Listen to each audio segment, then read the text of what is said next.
4 गोरी बहुओं की एक काली सौतन। सुधा रसोई में नाश्ता बना रही थी और जोगेंद्र ऑफिस के लिए तैयार हो रहा था। कुछ देर बाद नाश्ता तैयार होकर डाइनिंग टेबल पर लग गया, मगर जोगेंद्र था कि अभी भी ड्रेसिंग टेबल के सामने ही खड़ा खड़ा गुनगुना रहा था। जोगेंद्र नाम मेरा, आशिकी काम मेरा। तभी सुधा दरवाजे पर आती है और जोगेंद्र को आवाज देते हुए कहती है, अब नाश्ता करके ऑफिस भी जाएगा या शीशे के सामने खड़ा होकर दुल्हन की तरह सजने संवरने में ही लगा रहेगा? मैं तैयार हूँ माँ, तुम चलो, मैं अभी आया। ये सुनकर सुधा डाइनिंग टेबल पर आकर बैठ जाती है और उसके पीछे पीछे जोगेंद्र भी आ जाता है। गुड मॉर्निंग पापा जी। गुड मॉर्निंग बेटा, कहो बिजनेस कैसा चल रहा है? ठीक ठाक चल रहा है पापा जी। ये कहकर जोगेंद्र जल्दी जल्दी में नाश्ता करता है और फिर उठकर चल देता है। अच्छा पापा जी, अब मैं चलता हूँ। अरे ठीक से नाश्ता तो कर ले, भागने की क्यों पड़ी है तुझे? मैं भाग नहीं रहा हूँ माय डियर मदर, मैं ऑफिस जा रहा हूँ। ये कहकर जोगेंद्र ऑफिस के लिए चला जाता है और फिर सुधा नारायण से कहती है, बेटे का बिजनेस तो अच्छा चल रहा है, बस अब तो इसकी शादी के लिए कोई अच्छा सा घर मिल जाए। चिंता क्यों करती हो, वो भी मिल जाएगा। ये कहकर नारायण अखबार पढ़ने बैठ जाता है और सुधा घर के कामकाज निपटाने में लग जाती है। उधर ऑफिस के रास्ते में जोगेंद्र को अपने कॉलेज का एक पुराना फ्रेंड विशाल मिल जाता है और दोनों एक कॉफी शॉप में बैठकर बातें करने लगते हैं। और सुना मेरे आशिक मिजाज दोस्त, आजकल कोई काम धाम भी कर रहा है या अभी भी लड़कियों के पीछे भागता फिर रहा है? और वो गाना आज भी गुनगुनाता है क्या? अबे कौन सा गाना विशाल? वही जो तू कॉलेज में लड़कियों को देखकर अक्सर गुनगुनाने लगता था, जोगेंद्र नाम मेरा, आशिकी काम मेरा। अबे अब इस काम के लिए वक्त ही किसके पास है? मसालों का बिजनेस है मेरा, वक्त ही कहाँ मिलता है। ये सुनकर विशाल हंसने लगता है। यकीन नहीं होता यार कि तू सुधर जाए। खैर छोड़, बता तेरा बिजनेस तो ठीक चल रहा है ना? हाँ बहुत अच्छा चल रहा है, कभी ऑफिस आ, ये ले मेरा कार्ड। ये कहकर जोगेंद्र उठ खड़ा होता है और फिर दोनों कॉफी शॉप से निकलकर अपने अपने रास्ते चले जाते हैं। कुछ दिन बाद जोगेंद्र एक बड़े रेस्टोरेंट में लंच करने के लिए जाता है और उसकी नजर एक काली सी लड़की पर अटक जाती है। वो पास खड़े वेटर से पूछता है, अरे वाह, सांवली सी लड़की भी इस रेस्टोरेंट में काम करती है क्या? सर वो तो रेस्टोरेंट की मालकिन काजल है, सेठ अमीर चंद की इकलौती बेटी, अभी भी कुंवारी है।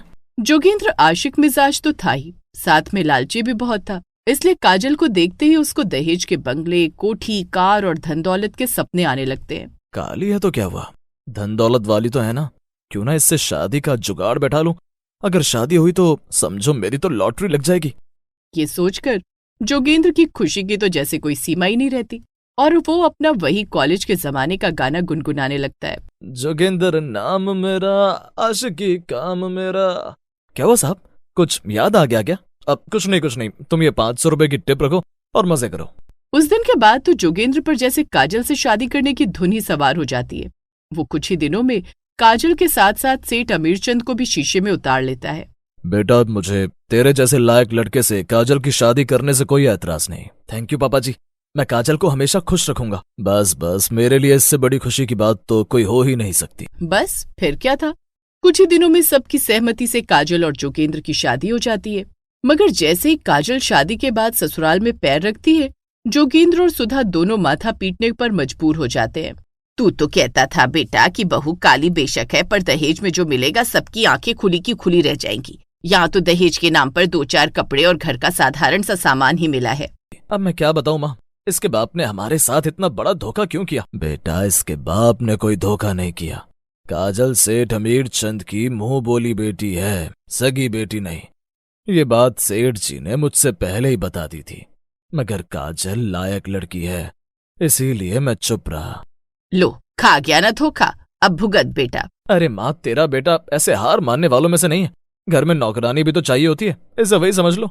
हाँ बात तो तेरी ये भी सही है। काजल की असलियत सामने आते ही जोगेंद्र और सुधा की हालत तो जैसे हारे हुए जुआरियों जैसी हो जाती है।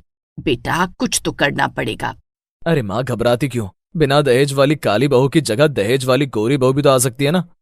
मगर बेटा काजल से लायक बहू हमें नहीं मिल सकती। आप तो अपना मुंह बंद ही रखिए, अगर पहले से इस काली की असलियत हम बता देते तो आज हम पर बोझ न बनती ये काली।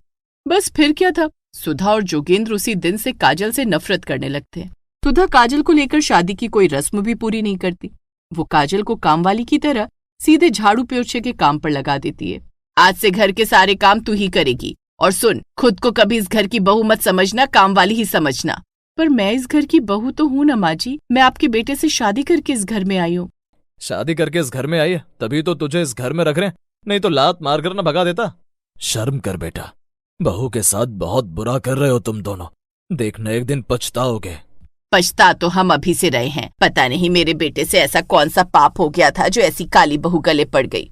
अब काजल जैसे तैसे अपने ससुराल में अपने दिन काटने लगती है। फिर कुछ दिन बाद आशिक मिजाज जोगेंद्र रिया नाम की एक गोरी लड़की को दुल्हन बनाकर घर ले आता है। अरे ये क्या देख रही हूँ मैं बेटा? देख क्या रही हो? तुम्हारा बेटा एक और बहू लेकर आया है, आरती उतारो इस कमबख्त की। बहू तो बहुत गोरी है, पर कुछ दहेज भी लेकर आई है। माँ जी, मेरे पिताजी ने मेरे लिए पूरे 20 लाख रुपए छोड़े हैं, ये मैं आपको दहेज के रूप में दे दूंगी। रिया के मुंह से ये सुनकर सुधा तो फूली नहीं समाती। वो रिया का खुशी खुशी गृह प्रवेश कराती है और उसे काजल से मिलवाते हुए कहती है, ये काजल है, थोड़ी काली है पर घर के सारे काम कर लेती है बहू। थोड़ी क्या माँ जी, ये तो पूरी काली है, काम वाली है क्या? काम वाली कहा तो अच्छा नहीं होगा, यही असली बहू है इस घर की। ये तुम्हारा ससुर तो सठिया गया है बेटी, इसकी मत सुनो, इसे काम वाली ही समझो। आज से तुम इस घर में रानी बनकर रहोगी और ये तुम्हारी नौकरानी। इस तरह काजल सुधा की पहली गोरी बहू रिया की काली सौतन बन जाती है और रिया उसके साथ नौकरानी जैसा व्यवहार करने लगती है। अरे सुनो मेरी काली कलूटी सौतन, जरा मैं शॉपिंग के लिए जा रही हूँ। जब तक मैं वापस आऊँ मेरे रूम की अच्छे से सफाई कर देना और ये कपड़े लो, इन्हें धोकर सुखा देना। कुछ समय और बीत जाता है और फिर एक दिन रिया के पास एक फोन आता है। हेलो रिया, कैसी हो? कैसी क्या, बिल्कुल हैप्पी हैप्पी हूँ। तुम सब अपनी सुनाओ। हम क्या सुनाएं, हमारे रहने के लिए भी कुछ जुगाड़ करो ना प्लीज। हम तीनों कब तक ऐसे आवारा घूमती रहेंगी? तुम चिंता न करो, जल्दी तुम सब भी मेरी तरह इस घर में होगी। मैंने हम सब की खुशी के लिए 20 लाख की एफडी जो कर दी है। ये कहकर रिया फोन रख देती है और फिर एक दिन वो जोगेंद्र से कहती है, सुनो मेरी 3 फ्रेंड्स हैं। अरे वाह, ये तो बड़ी खुशी की बात है। कहाँ रहती हैं, कभी मिलवाओ ना उनसे। कहीं नहीं रहती, बेचारी इधर उधर दिन काट रही हैं। उनके रहने का कोई ठिकाना नहीं है ना। 3 लड़कियों की बात सुनकर आशिक मिजाज जोगेंद्र खुश हो जाता है, इसीलिए वो रिया से कहता है, जब इस बड़े शहर में हमारा इतना बड़ा घर है तो तेरी फ्रेंड्स को दर दर क्यों भटकना, हमारे घर ले आओ ना। पर माँ जी से क्या कहेंगे? अरे माँ जी को तो पैसे चाहिए, कह देंगे हमारे घर में जो खाली रूम पड़े हैं हम उनमें पेइंग गेस्ट रख रहे हैं। हाँ ये ठीक रहेगा। जैसे जोगेंद्र और सुधा में ये तय होता है, अगले ही दिन 3 गोरी लड़कियां निशा, नेहा और नैना उनके घर रहने आ जाती हैं। सुधा उनको पेइंग गेस्ट के रूप में रखने को राजी हो जाती है। इस तरह बेचारी काजल उन चारों की नौकरानी बनकर रह जाती है। हम सबको खाना खिलाने के बाद पूरे घर की अच्छे से सफाई कर देना।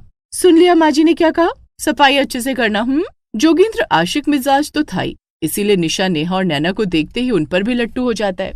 फिर कुछ ही दिनों में उसकी आशिकी इस कदर रंग लाती है कि निशा, नेहा और नैना भी सुधा की बहू बन जाती हैं और बेचारी काजल 4 गोरी बहुओं की एक काली सौतन बनकर रह जाती है। ये देख नारायण को बहुत दुख होता है। लो अब तो खुश हो ना, घर में 4 गोरी बहुओं की फौज तैयार हो गई। कोई कसर रह गई हो तो अपने लफंगे बेटे से कहो कि और भी बहुएं घर ले आए। तुम तो खामखा जलते हो मेरे बेटे से। मेरी 4 गोरी बहुएं अच्छा खासा पैसा कमाने वाली कामकाजी बहुएं हैं। इस काली बहू की तरह घर पर बोझ नहीं है। बोझ है या कुछ और, ये तो वक्त ही बताएगा सुधा। अब रिया, निशा और नैना चारों मिलकर बेचारी काजल को परेशान करने लगती हैं और उसका जीना दूभर कर देती हैं। ना तो खाना अच्छा बनाती और ना ही बर्तन ठीक से धोती है। कमबख्त को कपड़े धोना भी ठीक से नहीं आता, उनमें भी मैल छोड़ देती है। जैसी काली शक्ल वैसी ही इसकी अकल। हमारा कोई भी काम टाइम पर नहीं करती, आलसी कहीं की। तुम सबको तो बस बोलना आता है, अकल देना नहीं। जब भी ये काम चोरी करे इसे एक चाटा जड़ दिया करो, ठीक ऐसे। ये कहकर रिया ने बिना बात के काजल के गाल पर चाटा जड़ दिया और काजल की आंखों से आंसू निकल आए। ये देखकर नारायण से चुप न रहा गया। एक बात कान खोल कर सुन लो, मैं काजल बहू पर ऐसे अत्याचार सहन नहीं कर सकता। नहीं सहन कर सकते तो इससे कहो कि यहाँ से चलती बने, यहाँ तो इसे ये सब सहना ही पड़ेगा। ये सुनकर काजल को दुख तो बहुत होता है, मगर वो चुप रहती है और आंसू पोंछते हुए अपने कमरे में चली जाती है। पता नहीं भगवान किस जन्म के पाप का बदला ले रहा है मुझसे। एक तो काला रंग दिया और उस पर भी ऐसा लालची ससुराल। खैर इतना सब होने पर भी काजल अपना धीरज नहीं खोती। इधर सुधा की 4 गोरी बहुएं धीरे धीरे जोगेंद्र के पैसे से मौज मस्ती करने लगती हैं। आए दिन शॉपिंग करना, घूमना फिरना और अमीरों की तरह पार्टियां मनाना उनका रोज रोज का शौक बन जाता है। मुझे कुछ रुपए चाहिए जोगेंद्र जी। किस लिए चाहिए नैना? मुझे शॉपिंग करनी है। हमारे ऑफिस की तरफ से गोवा का टूर करने का मौका मिला है, मुझे भी जाना है। फिर तुम्हारी सैलरी भी तो है, उसमें काम चला लो ना। जब हस्बैंड इतना अमीर है तो फिर सैलरी में काम क्यों चलाना? वैसे भी 1-2 लाख तुम्हारे लिए कौन सी बड़ी रकम है। ठीक है, दे दूंगा। 1 लाख में तो काम चल जाएगा ना? हाँ, चल जाएगा। इस तरह चारों गोरी बहुएं किसी न किसी बहाने जोगेंद्र से पैसे ऐंठने में लगी रहती हैं और धीरे धीरे जोगेंद्र उनको खुश रखने के चक्कर में कर्ज में डूबता जाता है। वारे मेरी आशिक मिजाजी, सब चौपट कर दिया। 4 गोरी बीवियों का पति बना दिया और अब इनके शाही शौक पूरे करने में कंगाल होता जा रहा हूँ। इस तरह जब तक जोगेंद्र को समझ आता है वो रिया, निशा, नेहा और नैना के जाल में बुरी तरह फंस चुका होता है। उनके लिए कर्ज पर कर्ज उठाता जाता है और उसका कारोबार डूबने लगता है, मगर इस बात की उसकी चारों गोरी बीवियों को जरा सी भी फिक्र नहीं होती। चलो आज किसी रेस्टोरेंट में खाना खाते हैं। हाँ जी हाँ, बिल्कुल चलो, हमें परवाह ही क्या है, बिल तो आखिर हमारे हस्बैंड को ही चुकाना है। इस तरह वो चारों अपनी मौज मस्ती के नाम पर जोगेंद्र की कमाई को पानी की तरह बहाती रहती हैं। उनकी इसी आदत से तंग आकर जोगेंद्र एक दिन उन्हें समझाने पर मजबूर हो जाता है। रिया, निशा, नेहा और नैना, एक बात कान खोल कर सुन लो। आज से फालतू की चीजों पर पैसा लौटाना बंद करो, क्योंकि अब मेरे पास कर्ज के सिवा कुछ नहीं बचा। जोगेंद्र जैसे ही कहता है, रिया, निशा, नेहा और नैना का तो रंग ही बदलने लगता है। एक दिन वो तीनों आपस में सलाह मशवरा करने बैठ जाती हैं। लगता है इस घर से हमारा दाना पानी उठने वाला है।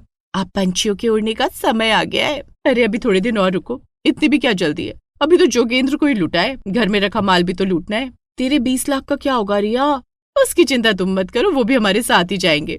किस्मत से उन चारों की बातें काजल सुन लेती है और समझ जाती है कि ये गोरी बहुएं जरूर कोई लुटेरी हैं जो इस घर को लूटने के लिए जोगेंद्र से शादी करने का नाटक रच रही हैं। काजल ये बात नारायण को बताती है और नारायण सुधा को, मगर सुधा कुछ समझने के बजाय उल्टे नारायण और काजल को ही सुनाने लगती है। तुम भी किस काली कलूटी की बातों में पड़ गए? ये मेरी गोरी बहुओं से जलती है, इसीलिए उन्हें घर से बाहर निकालने का बहाना ढूंढ रही है। पर मैंने अपने कानों से सुना है माँ जी। चुप कर, आज के बाद उनके बारे में कुछ भी उल्टा सीधा बोला तो तुझे ही निकाल दूंगी इस घर से। कुछ दिन और बीत जाते हैं और जोगेंद्र का बिजनेस बंद होने की कगार पर पहुंच जाता है।